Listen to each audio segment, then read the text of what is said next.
Okay.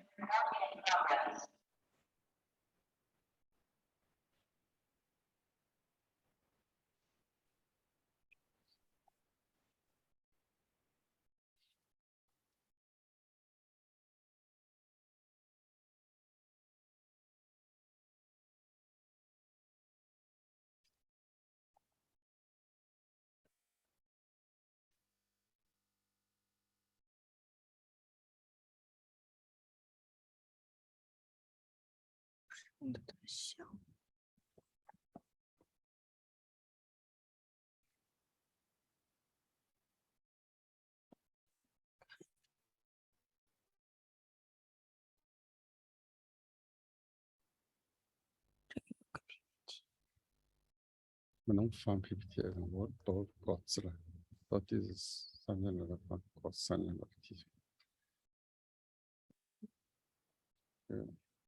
你可以一边读稿子一边我看一下。我怎么了？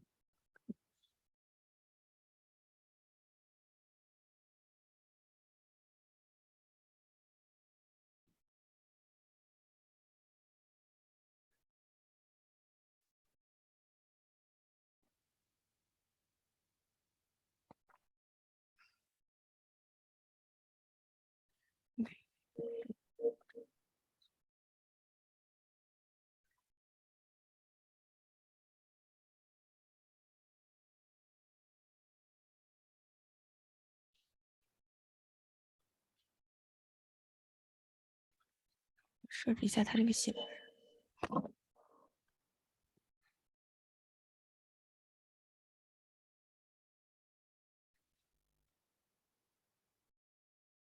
那要做啥？我把它视图调一下。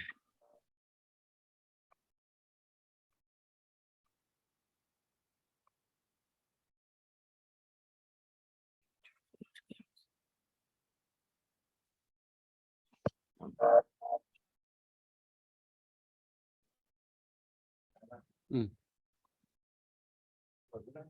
我这镜头好看点，那国际文件后面的镜头好看点。你可以把我镜头打开来了啊，我声也打开来了是吧？啊，那你待会共享的时候怎么共享？你把这个我的文件，我的读稿再小一点点。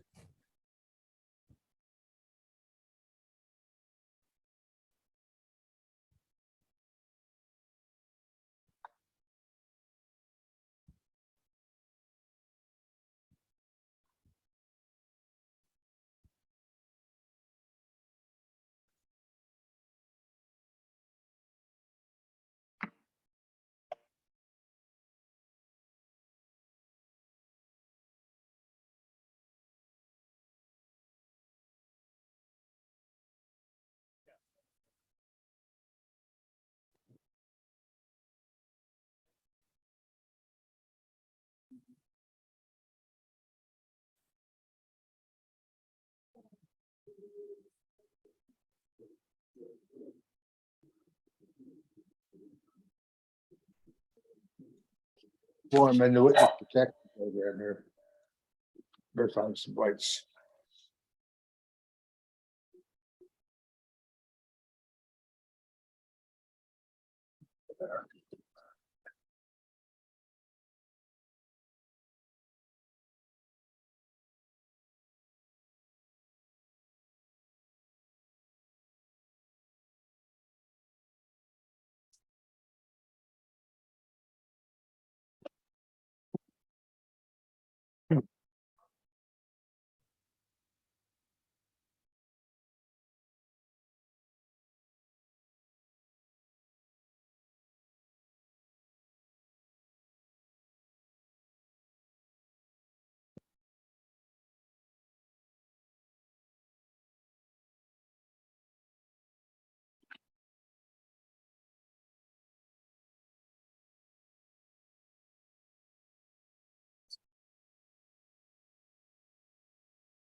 There now we have some light. Hi, David. Hello, David. How you doing? I had to find the light. It's dark here. Good. So How you doing? People are here. here. And we Good, just need the good. People in Nusa Dua to be here. I think you're at home as well. Again, please. I am at home, yes. Yeah, okay, 5 a.m. 5 a.m. Yeah. 10 p.m. here, so not quite as bad. Okay, not too bad. Things going well? Yes, yes, all is well. How about you? Good, yeah. Just tired of the multi-years of COVID, but not seeing people and interacting and miss that. Hmm.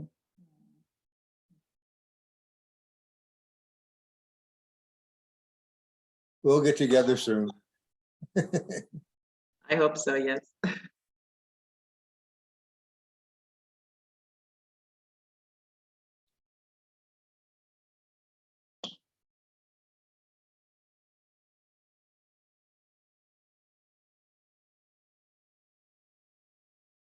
We're having the ACSP in Toronto this fall, so we're having a similar session with Bruce. Ah. When? Kinda, When yeah. in fall? No, yeah, November, you know, so All right. I think that'll be okay. important to whip up people's interest in supporting GPEAN and participating and so on. It's always an issue. People don't always see the value. Yeah, of course.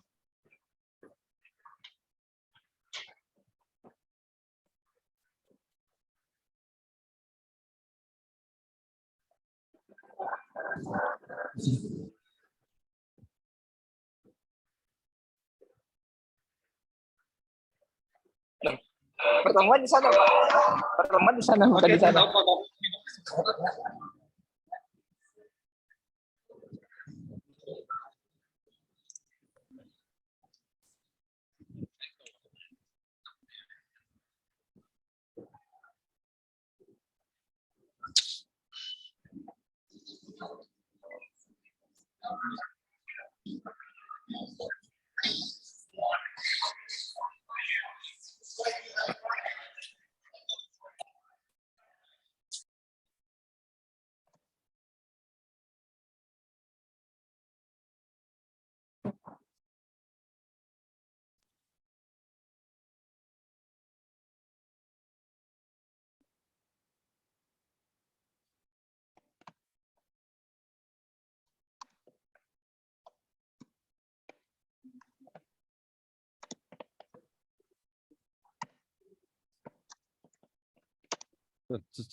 All right, let's go ahead and get started.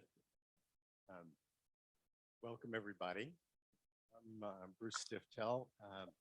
from Georgia Tech in the United States and from ACSP. And I was the founding chair of GPEAN in 2002.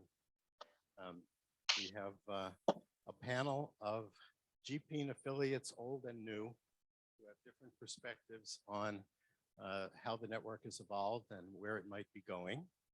And our intent for the hour is to reflect on the accomplishments of GPEAN, to think about where we've been and what the basis of our successes have been and what the challenges have been, and then to look to the future and think about where we want to go, what new initiatives GPEAN should undertake, and what we want to do in the future. So that's the game plan for today. We have a panel that has tremendous experience with this organization. And if I'll start in the room, on my right is Zorica Nedovic-Budic from Belgrade, Serbia, and Champaign and Chicago, Illinois, who has served on the Congress Committee for GPEAN the last 3 or 5 years. Paulo Silva is the current GPEAN representative from ASAP. He's with the University of Aveiro in Portugal.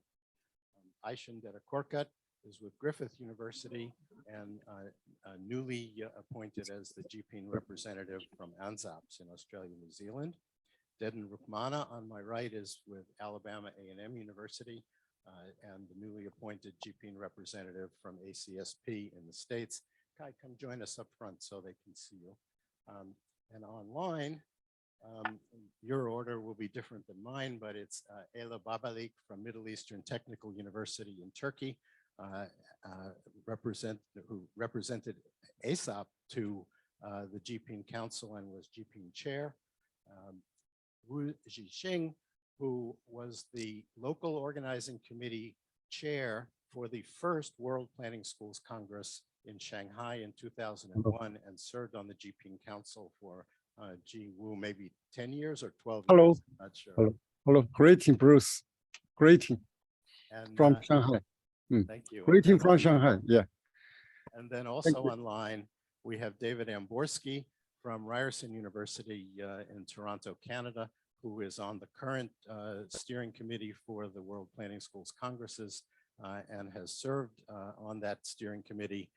David G, is it forever or just the last 20 years? No, since Mexico City, I think. Okay, the last 15 years.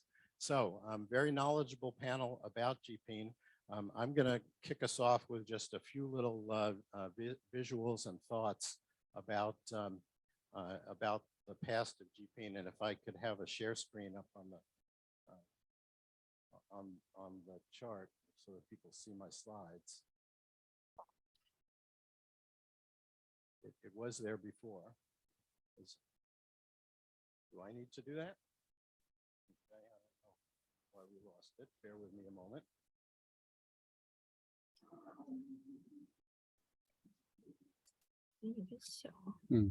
No problem. Okay,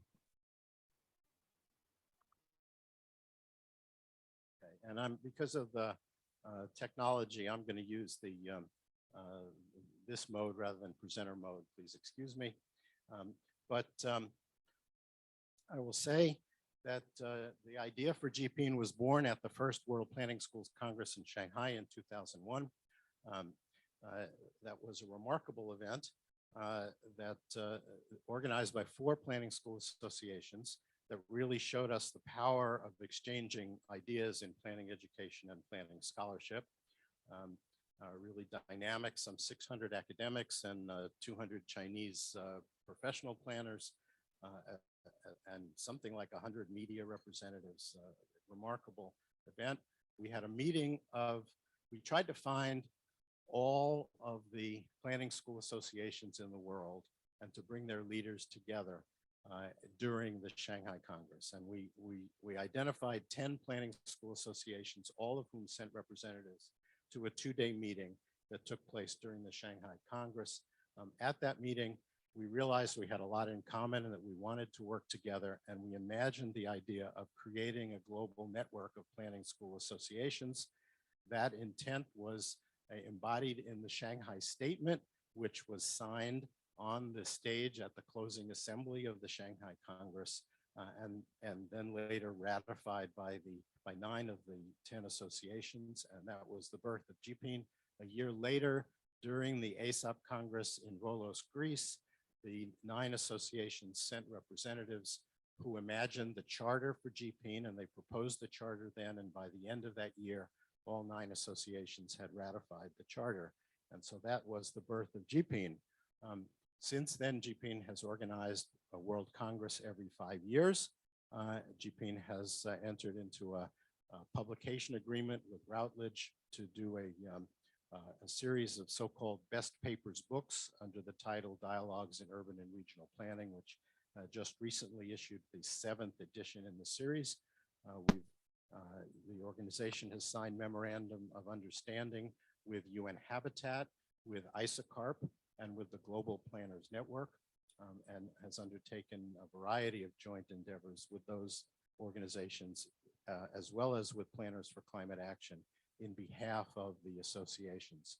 The principle that was worked out at the very beginning was this was a network of equal partners, all of whom had to agree to initiatives in order for those initiatives to happen. We are now 20 years into the GPEAN experiment. I think we've demonstrated wonderfully the success of the idea, and we have a nice little portfolio of successful projects that have really led to quite a lot.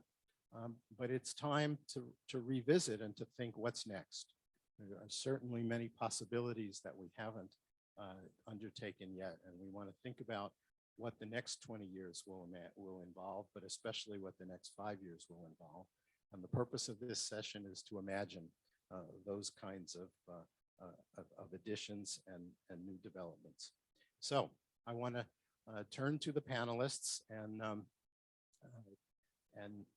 ask them first to reflect on the last 20 years, to think about what GPEAN has accomplished, what the reasons for those successes have been, what some of the challenges have been, and what this all means. And I want them to do that in less than 4 minutes apiece. So they can't obviously say everything, but if they would give us their highlights from GPEAN in the last 20 years, and then we'll take a little time for questions from those both in the room and online. I'm going to say let's start with the online folks first on this first matter. And I guess, you know, Wu, you were there at the very beginning, so why don't we start with you?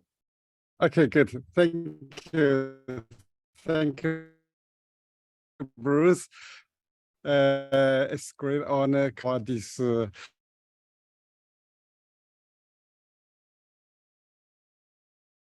Wu, we lost your video and audio. We see your tile, but we don't see. Society and Now we come hear back you, to but we this don't see. roundtable, and it's actually really very. It's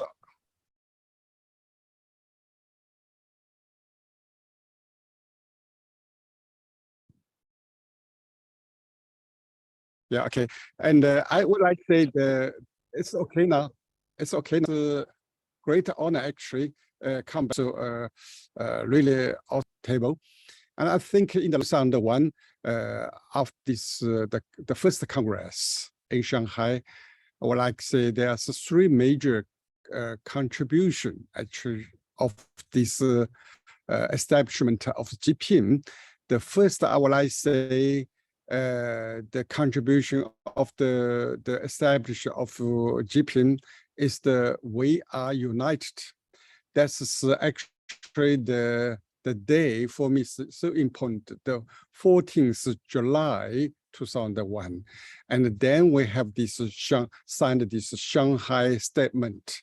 And afterwards, and as organized, I remembered we had really the organized totally 16 different tracks, and also the contribution of this network. Afterwards, we exchanging the difference of part of this 9 organizations It's a great experience to know the people from the world. We are doing the same way, same work. Actually, this is the education, planning education. Also, this is really the unite. I say the first keywords, unite. Second, the contribution, I would like to say, great now become the new generation of the urban planning, Wu, if you can hear me. education, and Wu, your audio, your signal is breaking up. May I suggest you turn off your video so that maybe we have a more reliable connection for the audio? all the participants is now it's the young generation and the lead and this, yes, yeah. Okay, good. It's good. I think the second contribution is the young generation, young student that times participated in the first Congress. After 20 years, they are the young generation and the leading young professors in different universities. I'm very happy that this young generation, they have much more global view with the network of the different schools. That times they follow the participants of the different universities, the professor, they participate the Congress. Now the students, the volunteer now, after they are study in different universities, they become the young generation leadership. This is, I'm very happy to see this second contribution, the young generation. The third one contribution, I would like to say the Congress and also afterwards the network, we begin to know that we are facing the same difficulties. Since then, we actually, before the Congress, everybody say we have facing the difficulties in our country, in our part, in our the continents. But today we much more say we are facing the coming difficulties, coming challenges, the climate challenges, and the new problems of the world. So it's very good. It's that we have the facing the mind, we have the same difficulties and the challenges. This is also a bigger contribution. I think we built a global view. So this is what I say, three biggest contribution of the establishment of the GPEAN and also the first Congress of this 20 years. I would like to come back. Thank you. Here, I would like to say also thank you, the colleagues. I cannot forget them from the ACSP, from the ESOP, from the APSA, and also ANZAPS, and the colleagues from the different continents. And thank you so much. Okay. Thank you. We're right on target in 4 minutes. That's just what we need. Thank you. Let's turn to Ela Babalik in Turkey. Ela. Okay, good morning, everyone, once again. It's great to be here with all of you, with all the colleagues. Very briefly, let me also share my thoughts, my experiences with GPEAN. My term at GPEAN has been from 2013 to 2019. And when I stepped in 2013, the first thing I remember was the growth of the network with new members. The Turkish Planning Schools Association and the Indonesian Planning Schools Association has just entered the network at that time. And my personal view about this was that addition of new associations, so the growth of the network with new associations, really brought value to the discussions of the network, because it meant exchanging different education practices, approaches, different challenges and achievements from different contexts. And also, as Professor Wu said, I'm saying different, but most of the times we were just finding out that we had common challenges that we could overcome together. And talking about the exchange of approaches, I must say that one of the most valuable outputs of this network, from my point of view, has been to learn about different formats of education, like planning studio, plus I think a valuable output for all the associations was also to learn from each other different formats of events and activities, such as different formats of meetings, congresses, publications, awards and prizes that each association have been carrying out. I recognize that we have transferred many best practices from each other in terms of these events and activities, and try to make our planning associations more effective, efficient, more active, more participatory. Also, in the term that I was in GPEAN, I have seen a strong link being developed with United Nations, thanks to the active involvement of Bruce there. From the mid-2010s onwards, GPEAN Governing Council, GPEAN member associations got involved with various UN activities. So GPEAN has been active in the World Urban Campaign in preparation of Sustainable Development Goals, the SDGs. GPEAN attended and contributed to the first UN Urban Thinkers Campus in preparation of UN Habitat.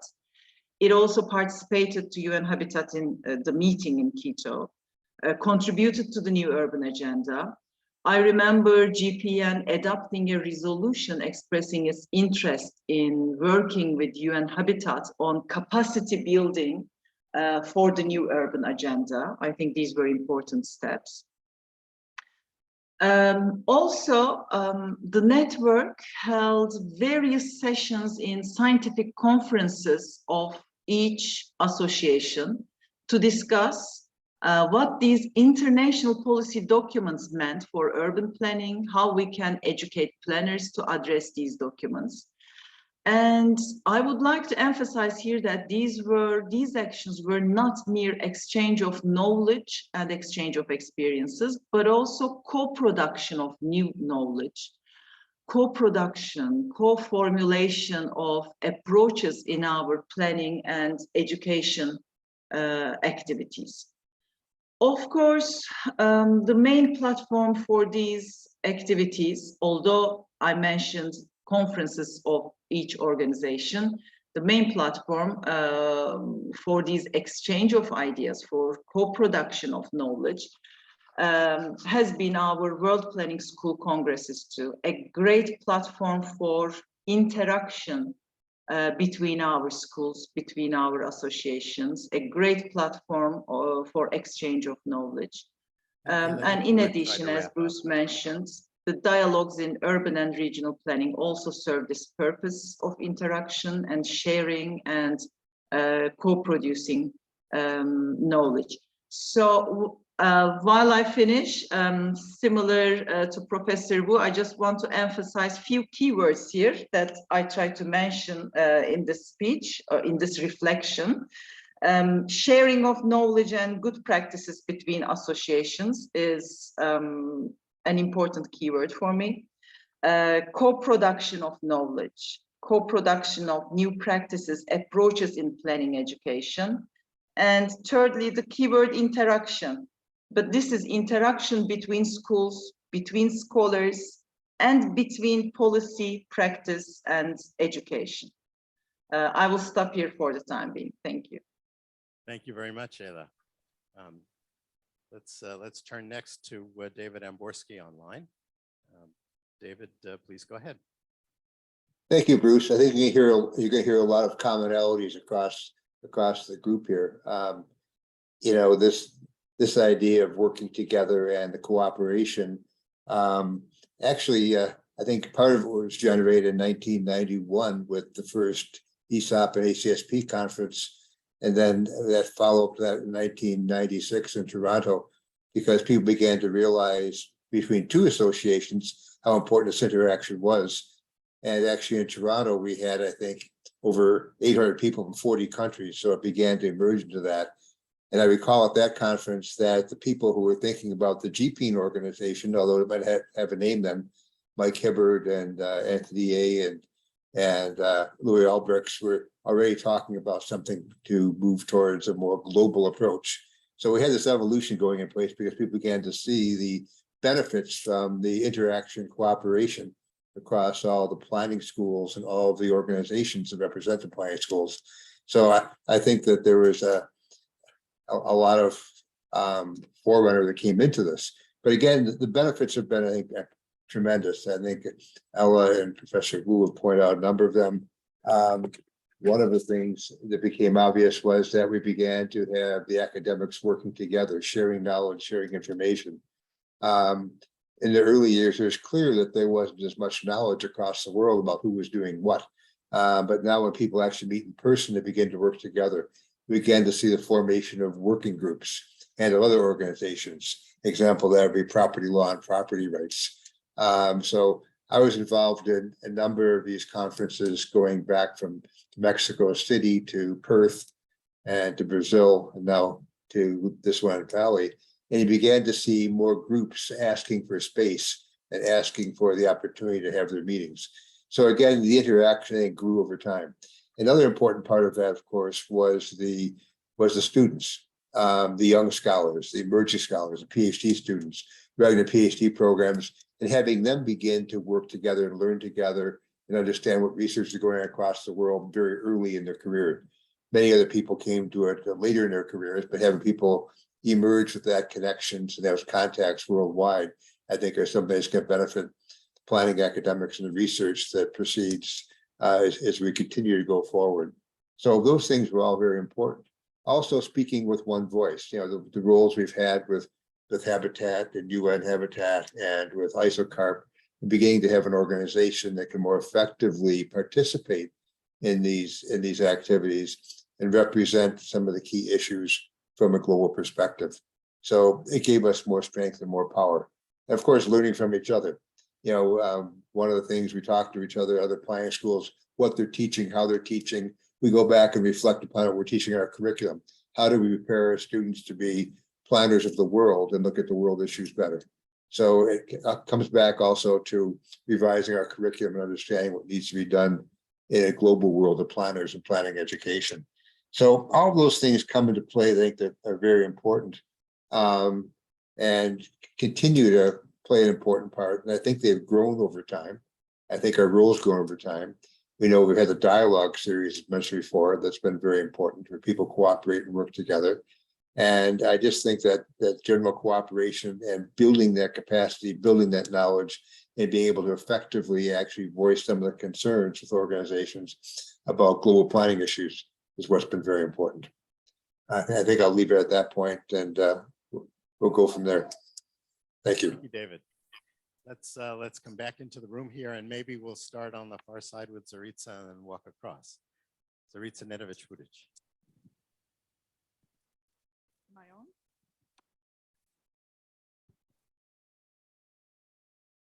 Hold it real close. No.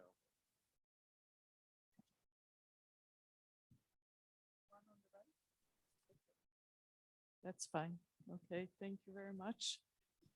Thank you everyone for inviting me to join this interesting and I think important panel of kind of reviewing and rethinking and going back and forth with where we stand and where we were and where we go. So I couldn't help but go down a little bit on memory lane as I was invited to join. And I was an attendee on the first World Planning Congress in Shanghai when the GPEAN was founded. And as Professor Wu mentioned, I was probably one of these younger scholars. It was in my first 6-7 years of academic career, my first time on Asian continent, my first time in an Asian city. So it was a huge learning that I felt even just by being there. in person. Now, unfortunately, we hopefully will get away from virtual as soon as possible, because I do believe in this presence, personal presence, and learning from feeling the environment, seeing the environment, and also meeting the people. So I was there standing on the bank of Huangpu River and then being in awe, but by, on one side seeing the Bund, which I don't know why I didn't expect, that I didn't read about Shanghai, but it's somehow being in real there in front of me, kind of a European part of the city, which I don't know why I didn't expect. It was obviously some kind of ignorance. And then on the other side, Pudong, which was the modernism, postmodernism, the global signature urban development. So, and also the dynamism of mega cities. So I think that even just learning of being there in itself, for me as an educator, and this is what I will focus a little bit more today, I felt that it followed me through my teaching. I became a cosmopolitan educator, scholar, planner. I felt at that time. And I imagine for many of my colleagues, the congresses over time had that kind of effect as they participated. Clearly, the key activities that were already mentioned, the congresses themselves, the publications, and the networking, I think transferred and transpired into our own personal, individual scholarly activities in teaching, research, and others, collaborations that emerged using the dialogues in planning as supporting materials for our teaching and so on. The challenge now, and I will talk about it a little bit more later, with some of these activities to be perhaps more formalized, as implicitly, I think there's an effect, but more direct effect, more deliberate activity might be something that we might look in future, and to really achieve the mission of Shanghai Statement, to improve the quality and visibility of planning and planning education, and develop an inclusive communication network. So I believe that the achievements have been made, and again, going specifically to teaching students, raising new generation of planners, as at that time I was the young one, but the activities that are already ongoing in terms of PhD workshops that precede the congresses, and also in some cases planning studios for masters and undergraduate professional planning students, and student competitions, I thought were extremely valuable kind of germs and activities, again, for nurturing that next generation and bringing up and really revitalizing the profession with a global community that really is global at the very start of their career and of their learning and education. So I will stop here. I think for me, these were some of the key successes and achievements, and I think they're significant so far. Thank you, Zorica. We turn next to Kai Bergamini, who I did not introduce at the beginning because he wasn't in the room at the time. Kai is with the Pontificia Universidad de Católica de Chile and is representing ALIUP here at the World Congress. Kai. Thank you, Bruce, for the invitation. We prepared some work with the past president of ALIUP. They know better the history than I can see. And for that, I say first, the Latin American Association of School of Urbanists and Urban Planning, ALIUP, founded in 1999, constitutes a regional space for reciprocity and collaboration to face different spatial planning challenges, which directly challenge university institutions dedicated to training professionals in urban planning and regional planning.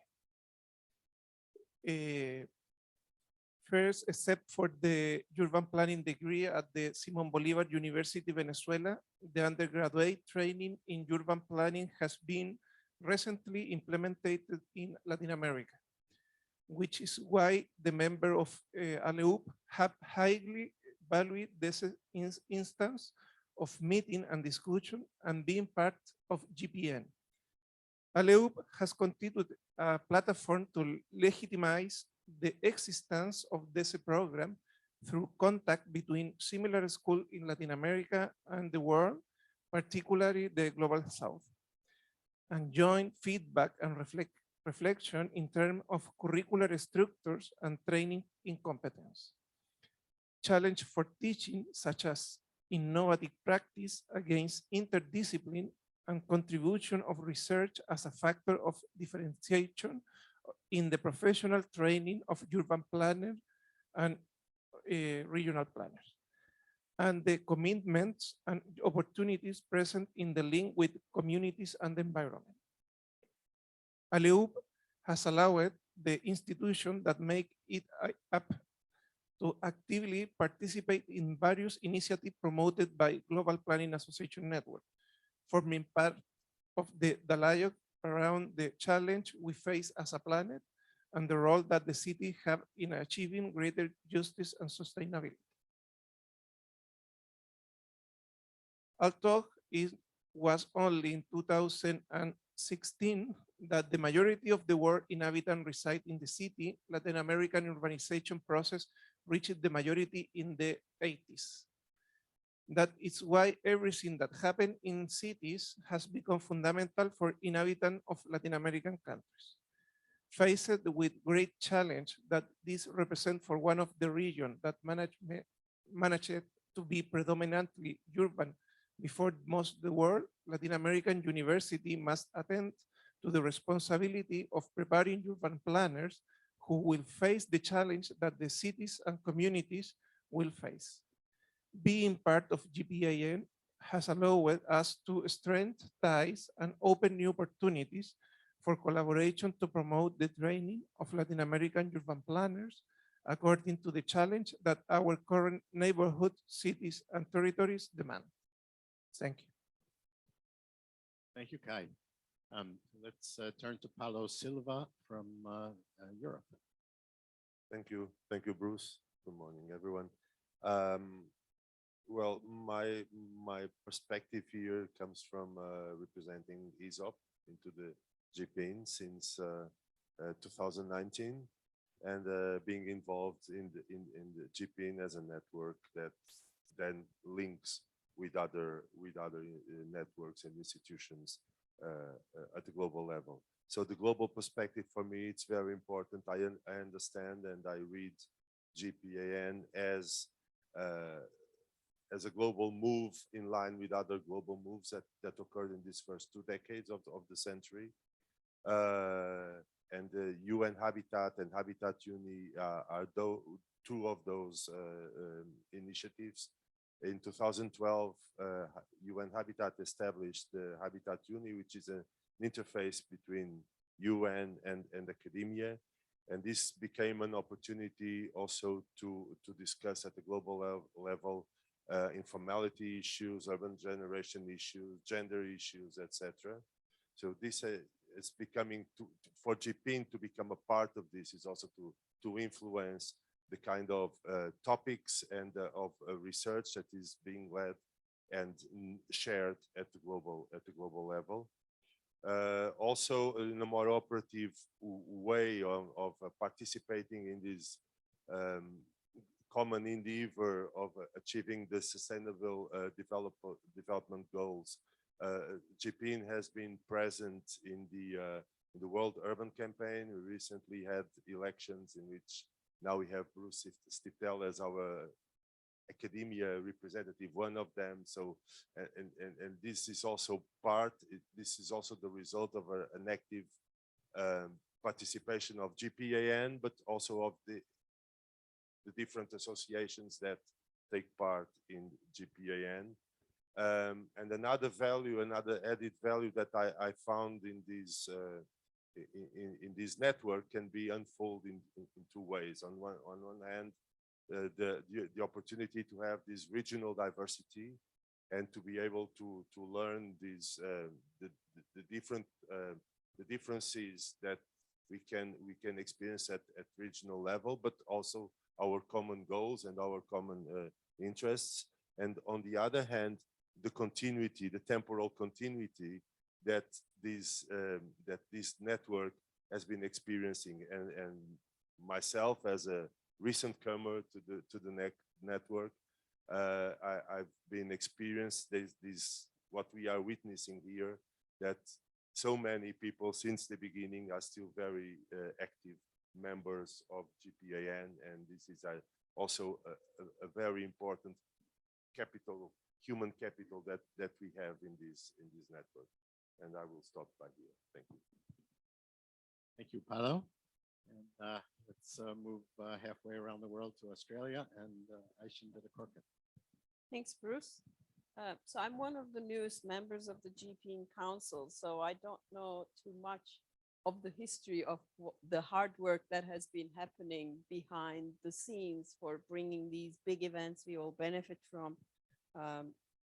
So first, I think I would like to thank everybody who has been in the past and present a member of the council for bringing these events and activities and all the things that GPEAN has produced, because I personally benefited a lot from them. And like I think join Zorica in the trip down the memory lane and talk a bit more personal about what GPEAN gave to me and how I benefited from it. I was a PhD student during the 2001 Shanghai Congress, and at that time I had attended conferences of 3 of the current member associations. As a student back in Turkey, I had attended to TUBOP conferences, Turkish Planning Association. Then in my PhD during the US, I attended ACSP and ASOP conferences, and they each have a unique flavor, and I enjoyed each one of them for different reasons. ACSP and ASOP are international conferences, but as expected, they are dominated by their regions.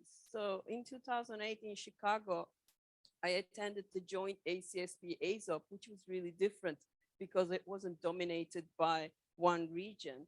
And that was one of the unique experiences of the 2001 Shanghai Congress to me, was that there was so many different perspectives and it was truly international. And that diversity was very, very important. And as this talk so far showed, there are a lot of differences, but there are also a lot of commonalities. So we may be working in different systems, whether it's political systems, whether it's university education systems, and there might be subtle differences in the challenges that we are facing, but we are actually facing very similar problems, trying to solve them in similar ways. And this learning from each other, it has been extremely important. So I think there was something truly different and unique about the Shanghai conference. And I think the theme of this conference 20 odd years later brings that back together really well as a global village. GPEAN in that 21 years became truly important in continuing that tradition of the Shanghai conference and bringing this diversity and helping us share the global challenges. Others have talked about the achievements of GPEAN and its activities through the years, but running 4 World Planning School Congresses, publishing 7 volumes of dialogues, providing input to UN Habitat, World Urban Forum, Conference of Parties for Climate Change, and a lot of other activities we might not hear about. These are really important because we're not just planning educators, we should be trying to shape the planning practice around the world as well. So GPEAN hasn't been just working connecting planning educators, it has been trying to shape planning practice as well. So I think I'll stop there for now. Thank you, Aysin. And last commentator on this first question, Deden Rukmana from the US. Deden. Thank you, Bruce. Good morning, everyone over here in Bali and everybody virtually. In honor to be here to represent SCSP in this session. Let me give a little context here why I am here. 2001, I was still in Los Angeles completing my master's degree. And then I came to the state. That's why I met Bruce there. I know 2006, Bruce was not in campus during that Congress. So I just learned that something's going on out there, right? And then after that, I active at SCSP until today, particularly with this special group or interest group at SCSP, which we call Global Planning Education Interest Group, or GPEAN. I was co-chair that group back in 2016, 2017. And then also now I'm appointed as SCSP reps to GPEAN. So that's why I would say GPEAN for me is new, but I already learned along the way from Bruce because I'm very fortunate to have Bruce as, I would say, my mentor. And what I learned from my experience as scholars in US, members of SCSP, members of GPEAN, and then what we can do, GPEAN, moving forward for next 20 years. So first point I like to say here is about network. That's why GPEAN stands for Global Planning Education Association Network. So I like to emphasize on network, meanings that I like to see more engagement from all associations to advance planning education, to advance our discipline. We need also to provide benefit for all members, association. I'm giving you an example here. In my case, back in 2018, I started my edited book, and then it's get published in 2020, Routledge Handbook of Planning Megacities in the Global South. So at that time, I was looking for contributing authors of my book, which is all over the world. I like to see more contributing authors from Africa, for megacities in Africa, megacities in China, India, all over the world. So I kind of struggle to find them. That's why if we have this GPEAN, get more network, it's easier for any scholars in everywhere just to get connected with somebody else in the world. There is something that I like to emphasize this about network. Number two is, Zorica, you said also mentioned about this award. GPEAN also have an award for students, but it is of course just only in US context or US levels. But if we have this GPEAN, I mean GPEAN have also student awards, this recognition is very high for students to have that award internationally or globally. So it's something that we need to consider, awards for students, maybe for dissertations, maybe for theses, or maybe for articles that we also have in GPEAN. Same thing with case studies. GPEAN have developed case studies library in our website. Of course, we like also to share this. So why we also develop this type of case studies around the world. Anyone in other associations, if you have case studies, we can share each other. That way, anyone teaching at American universities, they can learn something else from ASPI Indonesia or APSA in Asia or Africa or any other part of the world. So that's something for our students. And last point is planning studio. This is also something that I just learned from this Congress. In the pre-Congress activity, I was invited to be one of these presenters for planning studio. At that time, my university is, I would say, small university, small program. We don't have a lot of leverage or resources, right? So if GPEAN can also provide this their platform to connect with other part of the world. And then we share each other in terms of our needs for planning studio. Of big schools, of course, they can do that by themselves to connect with other part of the world. But school members at SCSP who are, I would say, small program, they will benefit from GPEAN if GPEAN can also give that resources to get connected.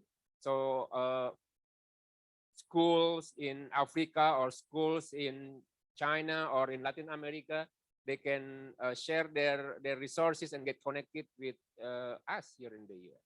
So that's a last point that I like to make. Thank you. Thank you, Deden. So, you know, I think we've heard a lot of agreement, but also a number of different things said by specific commentators. Clearly, there's value to the exchange, to networking, to co-production of knowledge, as was described, but also personal growth for the individual faculty who've been involved in the GPEAN initiatives, especially the congresses. And there have been international policy impacts and impacts on planning practice. So a wide scope of accomplishments. I think we can be very proud of the last 20 years. I'm going to take a moment here to see if anyone who hasn't spoken in the room or online has a question or a comment that they want to add before we move on to discussing the future. Casey, I think we got to get you a microphone. Thank you.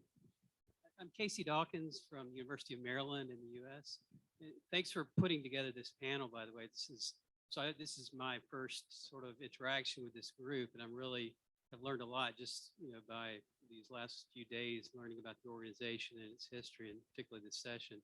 I'm really interested to learn more about how the activities with the UN habitat came about. You've sort of touched on that a bit. But I found that to be really interesting, and it's sort of a different kind of activity than even some of the member organizations typically get involved in. So I wonder if maybe this is Bruce's sort of question to comment on, but how did that come about? And then related to that is, have there been any discussions of getting involved with other UN activities? For example, I'm personally very interested in activities around the right to adequate housing and rapporteurs activities in different nations around that issue. And I know that's more issue specific, but had there been discussions of more sort of focused initiatives around topics that sort of are in the planning universe? So I'll comment, but Paulo and Ayla, you may want to comment as well. The Habitat Connection started really in 2007 when UN Habitat was preparing the 2009 Global Report on Human Settlements. And they had decided that the theme of the 2009 Global Report would be planning sustainable cities. And so they reached out to GPEAN at that time and asked whether we would participate by drafting the chapter in that report on planning education. And GPEAN put together a team of 17 investigators around the world who surveyed planning schools in their own countries, and that led then to the chapter 10 in the 2009 Global Report on Human Settlements. That kind of got us on the in the visual screen of the UN Habitat staff. And in 2011, Habitat had the idea to create a university network initiative. And so they invited GPEAN to send a representative to the organizational meeting at the University of Westminster in London. And that then led to a memorandum of understanding between GPEAN and UN Habitat, in which GPEAN would have a position appointed on the steering committee of Habitat's University Network Initiative. And that has gone forward since then. I was the first person who was that liaison. Paulo Silva now is the liaison in that role. And that led to a small suite of other things, most notably membership in the expert group that developed the guidelines, the international guidelines on urban and territorial planning that were very important to the new urban agenda. And most recently, the creation of Planners for Climate Action, in which GPEAN is a founding participant.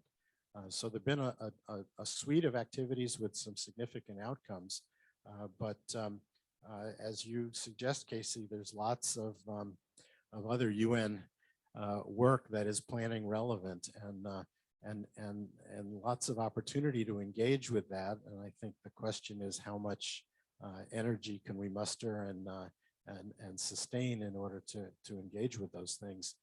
Yesterday at the president's meeting, there was advocacy for playing a greater role in international policy, and GPEAN being the conduit to bring planning faculty from around the world into those discussions.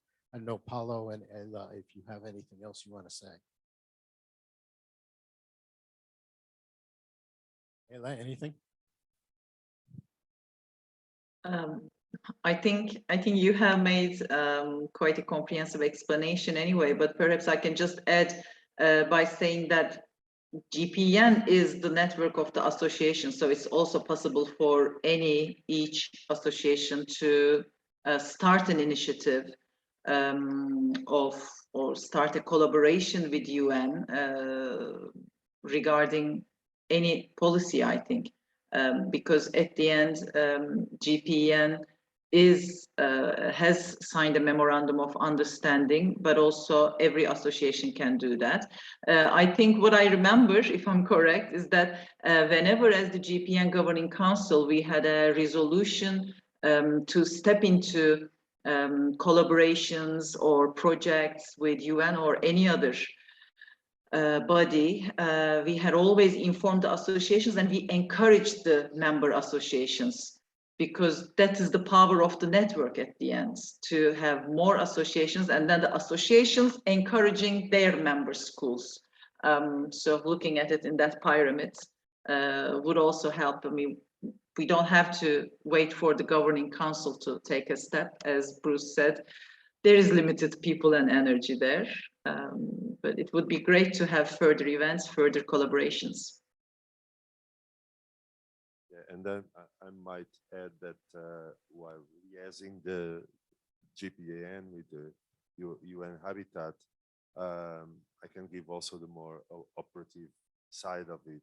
So many of the activities that have been developed count with the GPEAN contribution, namely on providing open doors to the academia, to inviting, well, very relevant scholars to be part of the UN Habitat and especially Habitat Uni initiatives. In the last two World Urban Forum, I was particularly involved in organizing networking events with UN Habitat and GPEAN, and our network, and I would like to underline what Deden said, we are a network, and this is how the network works. It's really when we have one of these requests is the possibility to cover as much as possible the different regions of the world, bringing academics from different areas and specialties and interests of research into these events. I can simply refer in this last World Urban Forum in Poland 2 months ago. We had a very interesting networking event between research and academia, in which we had a chance to have at the same table UN Habitat staff and representatives from worldwide academia, experience and sharing experiences and common interests, for instance. So this is one of the links between the two. Thank you, Paulo and Ella. Let's turn to the second question of the morning, the question that relates to the future. So we'll ask the panelists to comment on the needs of planning schools in the current era and things that they believe GPEAN could be doing to better serve or to serve more greatly the needs of our planning schools and our planning scholars and educators. Maybe we use exactly the opposite order. Deden, you've already started making some suggestions, and perhaps you have some others. Let's start with you. Thank you, Bruce. Yes, because in the first 20 years, I just observing GPEAN from you, Bruce, and from my activities in ACSP. But for the next 20 years, I think I already said that in the beginning of my remark, but I like also to emphasize the importance of networking that can benefit everyone. No exception, meaning that everyone members of associations, school association, part of GPEAN need also benefit from this. Meaning that if we like to do some award for students, everyone get that same opportunities. If we like to develop that case studies library, we like to every part of the world also get encouraged to be part of that case studies libraries. If we like to develop these urban planning studios, international collaboration, we like also to get everyone also get same opportunities to develop that urban planning studios. And then we also provide scholars around the world to get connected, to get know each other. So if somebody, let's say in India, they like to make books, edited books, and then asking for collaborators around the world, GPEAN can provide that assistance, help. So that's something that I like to see in the next 20 years from GPEAN. Thank you, Deden. And the next nation, Dedekorkut. So I've been thinking about what's been happening around the world in the last few years, and also just thinking about the sessions I've been in the Congress, and we are facing an increasingly complex urban systems, mega cities, and increasingly complex problems. So I think the importance of working collaboratively, learning from each other, co-producing knowledge is also increasing tremendously. So we need even stronger ties and networks, and there's a great role for GPEAN in being an instrument for this. We have heard both this morning in this session, but also from the president's addresses, the importance of GPEAN as a network for sharing knowledge. And the past 3 years with the pandemic has shown us newer, different ways of collaborating, which made things in a way easier. So I'm also thinking about what are the big challenges and what do we need? And one of the things that I've heard in the sessions, and yesterday we had a session of the development of open access teaching material that we can share. And it was also mentioned this morning as well. Open access research is one of the big trends in research right now, but there is also maybe even a greater need of open access teaching material or sharing, and that will make sharing experiences of different but similar, different places facing similar problems even better, and making our teaching maybe truly international. So more exchange of faculty or joint teaching opportunities. The international studio was a good example of this. You know, how can we spread these to become regular things and not every 5-year World Planning School Congress kind of events? There are also a number of needs that planning schools have, and one of them, a shared, I think, concern around the world is promotion of planning. And Zorica pointed out as one of the missions of GPEAN as making planning education and planning more visible. And this was very striking to me. I don't know how it was in other parts of the world, but during the coronavirus pandemic, planning should have been at the forefront in the response, but it wasn't. A lot of other professions were just constantly mentioned, constantly in the media, were involved in decision making. And I think there was a missed opportunity globally because planning wasn't visible. So we have a great task, and I think we need to work maybe more with professional associations in each country. One of their missions is making planning more visible, but as educators, we also need to be working in coordination with them and make planning more visible among public and decision makers. So I think I'll stop there. Thank you. And we'll go back to Paulo. Yes, I would like to maybe to distinguish two different approaches to what can be for the future the GPEAN agenda and activities. One is I think we should impact in the short term on one hand, and this can be done or could be done by addressing very urgent matters. Climate emergencies, obviously something that is in our faces, in front of us, more and more in a more and more visible way, and for that, also picking up from this Congress, one thing that I've been noticing is, apart from going to this idea of the joint studios and having this kind of immersive experiences for students, also the need to go back to local knowledge and to embed this local knowledge into planning and into planning education. So I think there might be a need also to follow this shift in planning education, to start to look for different approaches. On one hand, to have this global perception of what can be the future of planning education, but feeding it with this local diversity. And going to this local diversity, one of my main wishes could be to have more involved in the same level, with the same intensity, the different regional associations. Unfortunately, not all the regions of the world are at the same pace in terms of planning education, and to get us more together in terms of leveling or getting closer the different regions of the world in terms of planning education could be definitely one of our main challenges.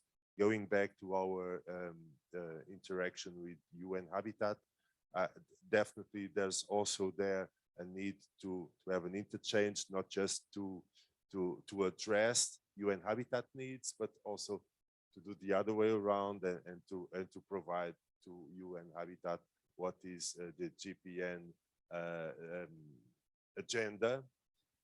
But in order to make that agenda more robust, I think that despite the fact that our committee is composed by representatives from all the different associations, it will be also important to have maybe a more regular meeting involving more the presidents and of different associations, because this has been shown during this Congress to be very beneficial, to have this more intense meeting of the different presence associations, as we had just yesterday afternoon. And I will stop by here, Pastor Kai. Thank you, Paulo. Okay. Thank you. I would like to say, in line with the 2030 Agenda for Sustainable Development, in particular Goal 11, which seeks to ensure that city and human settlement are inclusive, safe, resilient, and sustainable, it's highly relevant to be able to count on this space for academic discussion, to define a position regarding this challenge and the role of the university must play in order to particularly describe the problem of Latin American city and the training of professionals capable of facing the challenge that lie ahead. Specifically about GPEAN, when it was created 20 years ago, the technological development that exists today and the form of communication that technology allow did not exist. In this context, we believe that one of main challenge is related to how this network incorporate not only association and planning in school, but also how we reach academic, doctoral, master, or undergraduate students and allow for an exchange between them to face the global challenges that have been talked about a lot in this conference. We imagine how GPEAN allows to academic like me interested in sustainability education in Latin America to search for other academics worldwide, exchange experience, propose collaborative research project, connect our doctoral study, etc. Finally, in the same sense, from the integration of the vast bases, we imagine GPEAN as the global voice of the planning school to show the phenomena that occur worldwide, but with the reality of the different regions. Thank you. Thank you, Kai. And Zorica last in the room, and then we'll turn to the online group. Thank you very much. Yes, I'd like to complement and add a little bit more about the ideas that were already presented. I think we do have, some commonalities already showing up. And I just also want to preface by understanding the nature of the organization of GPEAN as a network, and also truly volunteering organization without really any major funding or staffing to do things. So it is really relying on the time and energy of people who are involved, as I think some of you already mentioned, Paulo and others. So I just want to, in terms of existing activities, obviously building on them and continuing, and since I'm decided to focus today more on educational side of things, continuing with the workshops for PhD students, studios that were mentioned, competitions, adding perhaps the awards more significant for various categories, not only the competitions. I think it would be extremely valuable to continue it. Actually, at this conference, I was a member of the steering committee along with David and Eduardo on behalf of GPEAN, and I was very pleased that Indonesian colleagues did organize the studio, both the studio and the competition. And it was excellent experience for everyone, even in this hybrid mode that was somewhat limited due to the pandemic, but still coming through, actually. So just in terms of education, I think we are looking at the new generation of planners and professionals and scholars, and I think GPEAN can take a leadership role in that. I think Aysin mentioned having this open teaching.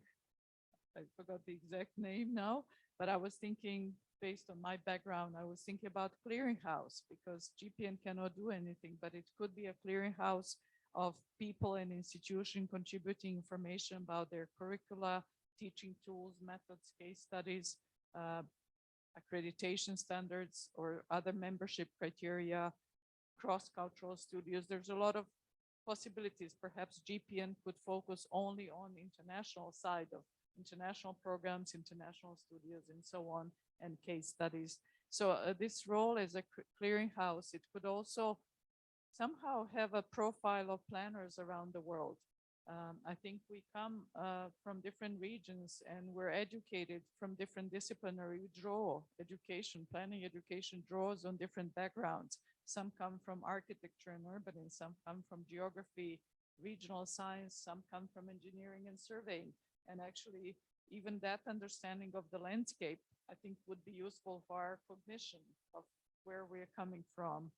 So again, it is about planners and our new generation, and building on the common problems that we're facing in terms of issues and problems in planning, and being able to be responsive and be able to put planners on the forefront of the current issues that are facing our societies, including climate change and others.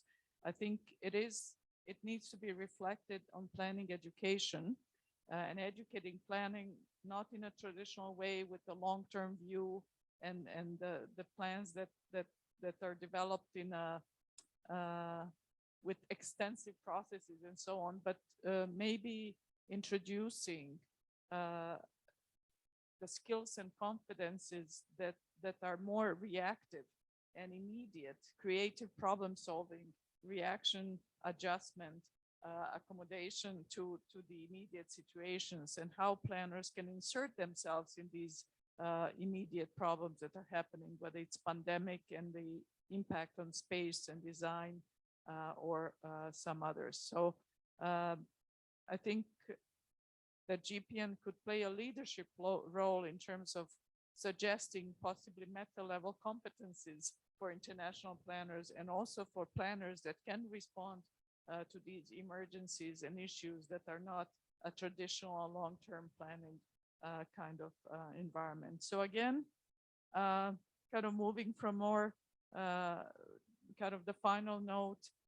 and what I think could be also the contribution of GPEAN is helping various environments and our institutions, which are already quite, I would say, we as academics and educators are quite sensitive to context, to social, racial, ethnic groups, sensitivity to variety of environments and issues that are present around the world and within our societies, but it could be more structured and formalized. And again, GPEAN could perhaps help with reinforcing or encouraging even more competencies that would counter the introvert views and actually more make our education more extrovert and really countering maybe some of the trends that are happening in our societies and so on. So I see a lot of potential.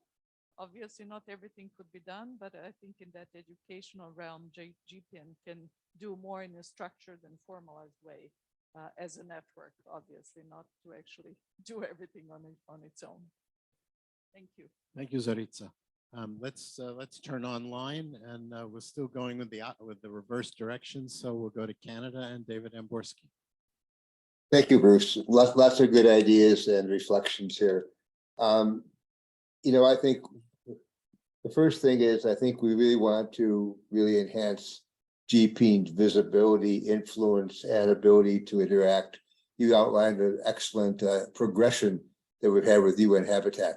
And it's that kind of progression that's very important with that organization, perhaps others, OECD, World Bank, and so on, and playing a role. We're kind of the voice of planners around the world, looking at collective problems and collective issues. But we have to recognize that GPEAN has very limited resources in terms of administrative and manpower, and we rely on basically people who are interested and want to volunteer. And that kind of leads me to the next issue, is that we just find some way to retain on various committees or approaches people who've been involved in GPEAN and who then want to continue to participate. You know, a number of the organizations have their rules of who's the GPEAN rep, and they're there for a year or two, and then they're gone. And they're very active, but then they're kind of moved out of the situation. You have to find ways to retain that interest for those who are interested, their skills and their talent as part of the GPEAN pool. We've been very fortunate to have you on board for a long time, but that's not always the opportunity in all these organizations. And again, you mentioned that there's a lot of opportunities in UN Habitat, and Paulo can't follow them all by his own. So you need to draw on other people who are interested parties who understand the GPEAN mission, who want to participate. You know, we've had a lot of people who have been very strong over the years. You know, all of a sudden, Ella was there playing a great leadership role, and then she disappears because there's somebody else involved. There's lots of people who've come in and out who I think would be very happy to stay on if there's the vehicle for them to play a role. So we have to look at ways of engaging those people and keeping them in play. And part of this also goes to the idea of having working groups or thematic groups that people have already talked about. Some of them may be on substantive policy issues. You know, it could be, there should have been a group looking at COVID-19 recovery, and then maybe reporting at the conference. There could be people looking at the use of educational approaches, such as a studio and doing international studios.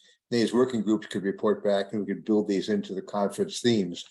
One of the things that's always a challenge for every one of our congresses is that we're trying to pick the titles for the tracks, you know, and different countries have different approaches to things, really different language used, but there could be tracks to have these themes and groups report, and then that would lead into future policy applications and maybe into other places where we make an impact with outside organizations.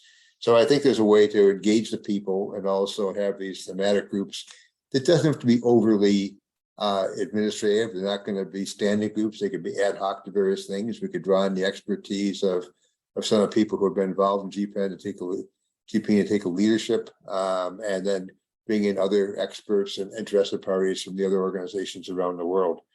And the last piece is in terms of the students. And I think there could be a need to engage students. There may be a group of GPEAN PhD students who have discussions, meeting kind of off on the side, who may even want to have one of them selected to come to the GPEAN meetings and have a student rep at GPEAN from an international group. I think we need to engage the students more directly as well and bring them on board.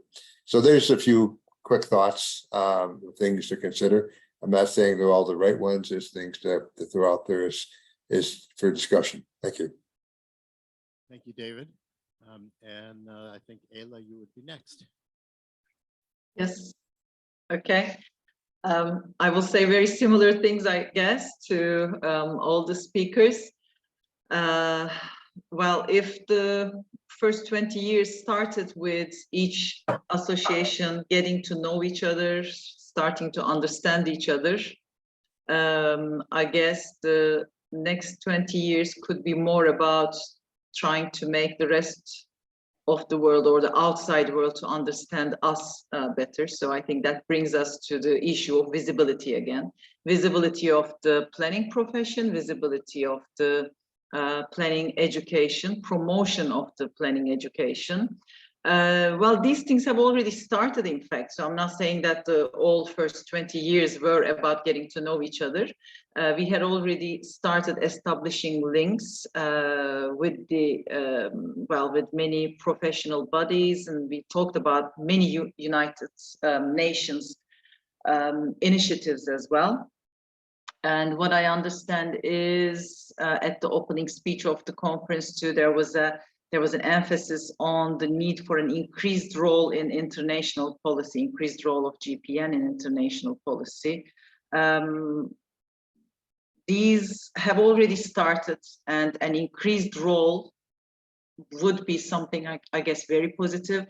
These have already started with many UN-related issues, also including the planners for climate action. This was something that GPEAN supported very much, and many associations, many member associations of GPEAN network got involved with.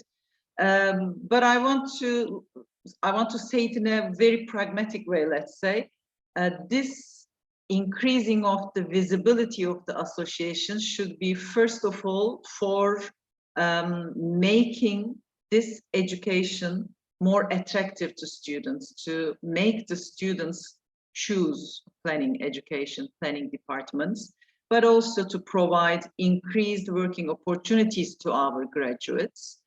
And secondly, this increased visibility could result in, but it can also be created by training for capacity building of already existing graduates, already existing working professionals.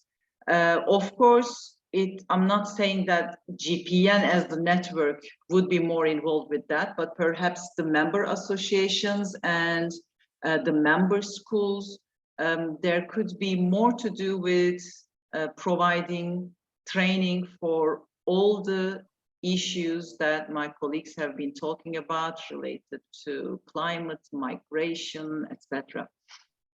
And so I think here again, visibility would be my keyword. Well, we keep saying that GPEAN cannot overcome all those things, but of course it can create a discussion around those things. And like David mentioned, I would also invite us all to think about how to further institutionalize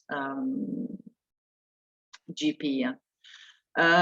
This would also include finances, whether GPEAN can have income, because it may not happen in the next 5 years, but if we're talking about the next 20 years, for the continuity, for a healthy institutional structure, I guess we will have to be looking into such things as some income, which would of course then be used to facilitate all these actions to again promote the profession, promote the visibility of planning education.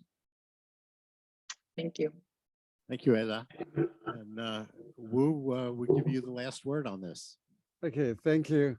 First of all, I would like to thank you, the colleagues from the different continents, different organizations. I learned from you a lot. Actually, like Era says, what I say, what you already mentioned, a lot of opinion is what my tutor of my opinion.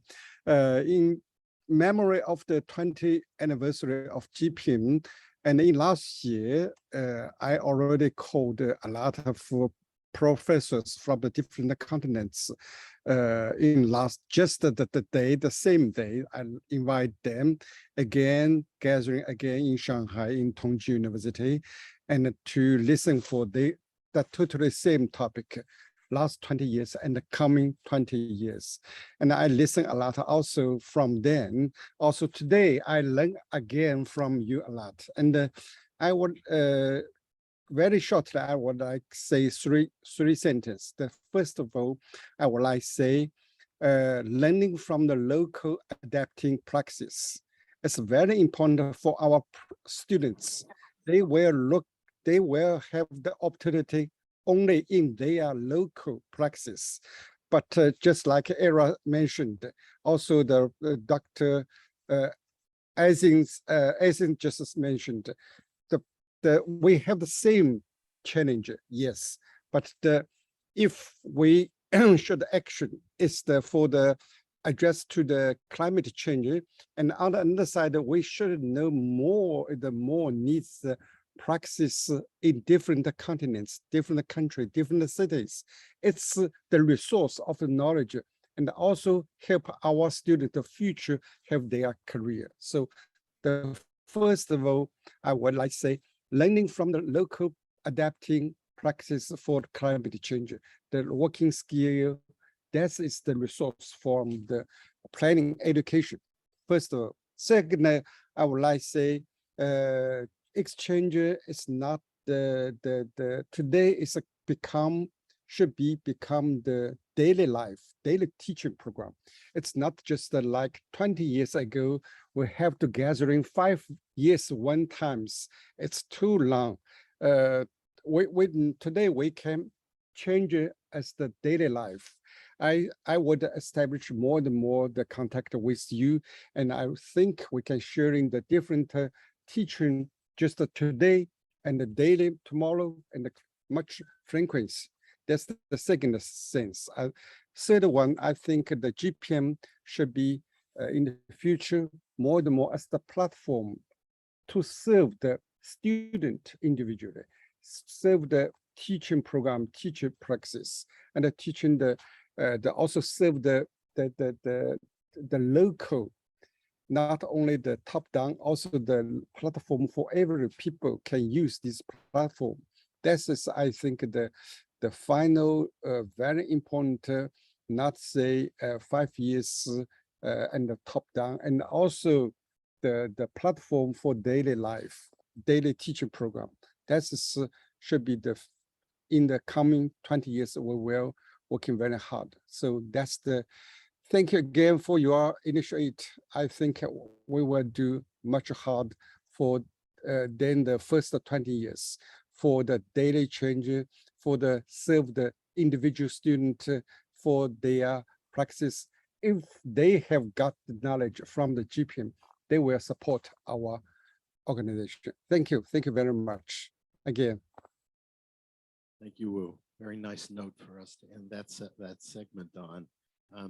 You know, my notes here are that this long list of ideas and many of them so very potentially productive are focused on collaboration, profile, the value of GPEAN as a clearinghouse, influence on policy, and building capacity internally within GPEAN, capacity of our schools, but also especially of emerging scholars and the young members of our profession. So really, I think, powerful list that is going to give a lot of ideas to the council and hopefully stimulate a lot of discussion so that we can move to a viable plan for the next years ahead. And what there are, I think, 4 members of the council that are here in the room, and we look forward to your taking some of these ideas and moving them forward. Let me, and of course, we'll do a report from this session for the council. But let's take a moment to see if any of the participants have questions or comments for us. Oli, let's get you a microphone.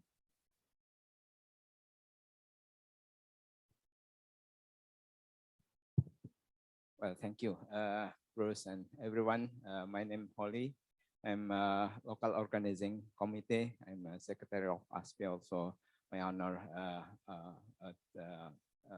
my thought to join these discussions. Yeah, actually, I just would like to say our experience to when we do this this activity, and also we learn how GPEAN work, because this is the voluntary organizations. Also in here, we in ASPI also work in voluntary organizations. Maybe I just give 2 points regarding to the what maybe we would like to promote. The first, when we talk about the voluntary organizations, then not everyone can have would like to do, yeah. But actually, in ASPI also in GPEAN, we can promote local initiative as our energy integrate to do what GPEAN will do. There is many programs here, but I see from the experience, GPEAN many organizations, but the correct me if I have mistake on it. Just what WPSG, WPSG is the integrations all together. Yeah, many activity also in organizations, in associations. But let make, maybe we have a planning studio, maybe we have student competitions, maybe we have a joint lecture, many things. Bring these things not just in the association, but bring it up to the GPEAN level, make it more global. So if GPEAN take this initiative from the locals, then actually we already have the energy from the locals. They have the resources, they have the initiative, they want to, but then we can make it integrate all together in global context. I very appreciate with Zorica, Eduardo, and David that bring us to do what we need to do in the context of global. In first time, we don't know very well what we need to do, but with the not directions, yeah, but by desire from the steering committee, then we follow this thing. So just invite the local initiative, but then we can integrate within this global levels. I think this is quite important, but might be more practical. Thank you. Thank you, Ali. Others who want to add anything? Then we promised the panelists a chance to say a very short intervention at the end if they have something to summarize that they'd like to add. Don't feel that you have to say something, but if you wish, no more than a minute apiece. Maybe we start with that side of the room, if any of the 3 of you have something. Is active? Yes, thank you. Well, I'll just want to conclude or say what some already have mentioned, that they were successful and hardworking and disciplined commitment of many people in the past 20 years, and achievements have been made. And I think the institutionalization, as Ella mentioned, of some of the activities, more structure, more formal commitment to some of the elements of what is the mission of GPEAN, I think would help. And that's both in education, collaborative research, and the way. So it's really about building on the existing and extending the reach toward visibility of planning and planning profession and education, and also relevance to the current events, current problems in our society, particularly the common problems that are across the world, that are global. I'm only say thank you for the invitation and congratulate the first promoter. The work of GPEAN is shown here, it's shown with all of the work of do it at this day. Congratulations. Yeah, also to congratulate for this initiative and also to highlight the word networking. I think it's the key word on all this process, and also this networking as a summing up process in which every year there's new members joining, there's new people involved, and there's a critical mass increasing. So I think this is an important aspect of this of all this process. Thank you. I will add something new just because it came after everybody has mentioned the limited capacity of GPEAN that's run through volunteers that put in tremendous amounts of work. And there's a lot of other initiatives that we would like to do. So maybe modeled after planners for climate action, there could be working groups under GPEAN that might be seeded and kind of catalyzed by GPEAN, but then they would be self-organizing, and people could just start working on initiatives that GPEAN, if necessary and possible, can support at the higher levels. And I will just finish where I started and want to thank all the past and present GPEAN Council members on all their hard work through the years to bring GPEAN to this really successful 21st anniversary and the 5th Congress. First, I'd like to thank Bruce for your initiative to run this session. Of course, for everyone who's been involved in this, for those who are also attending this. Next point is, I like to piggyback from Holly's comment about local initiative. That's important if we have something in local level or in association level that very much can be also replicated or expanded in the next level, which is in the global level. So something that I like to support. Just as Aysin said, at CSP we have also climate action task force. So it's also something that we've been promoting in the last few years, a couple of years. Also same thing with task force of anti-racism. There's something that we just started in SCSP since summer 2022. So, I mean, summer 2020. So local initiative, if we need to gain more attention, expanded, replicated in other part of the world, will be also very helpful. Thank you, Bruce. Thank you. Let's go online. Wu, would you like to say something at the end here? I don't know if Wu still is on. Well, we'll come back to you, David. Yes, I just like to say that GPEAN's really benefited from really good leadership over the years. And I think that's been the strength that our people have been committed. People who've chaired the GPEAN committee have been very strong, and people have been willing to work hard in various capacities. And I think if we can expand through working groups, more interested parties, and focus on important issues, it's going to just make us a stronger organization. And, you know, I know from my experience, working with and meeting with the group of GPEAN has been a great benefit to me, because learning from each other and getting to know people has been something very important. So we can build the expertise and build the knowledge and build the relationships across the organizations. Thank you. Ayla? Well, very valuable network. It has been a great honor to be a part of this team. And now celebrating its first 20 years, now I must say that I'm looking forward to see how the next 20 years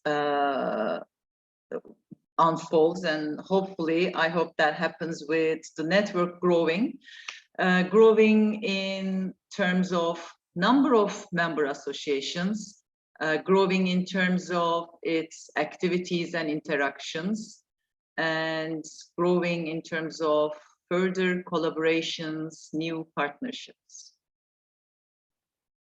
Thank you. Wu, if you're there and you would like to say something, please, now would be the time. But I think not. All right, well, you know, this conversation reminds me how much we are alike around the world as planning educators, how our mission, our aims, our goals are so similar, how the challenges that we face are so similar, and how much we have to learn from each other. Despite the similarities, there are very different flavors of the way we do things. And we have a great deal to learn by being exposed to those different flavors around the world. Really, I think, underscores the value of the GPEAN project. And I am impressed with this list of suggested new activities and projects. There's a great deal of wealth on this list, and I think we'll give the council tremendous opportunities to think through. The key is going to be capacity and how we can harness the energy and the coordination to be able to do as many of these things as possible. And those of you who are on the council, I wish you Godspeed in making this happen, and building in the next 20 years a GPEAN that is richer and deeper and wider and more effective than GPEAN has been in the past 20 years. So thank you all very much, and good luck with the rest of the Congress.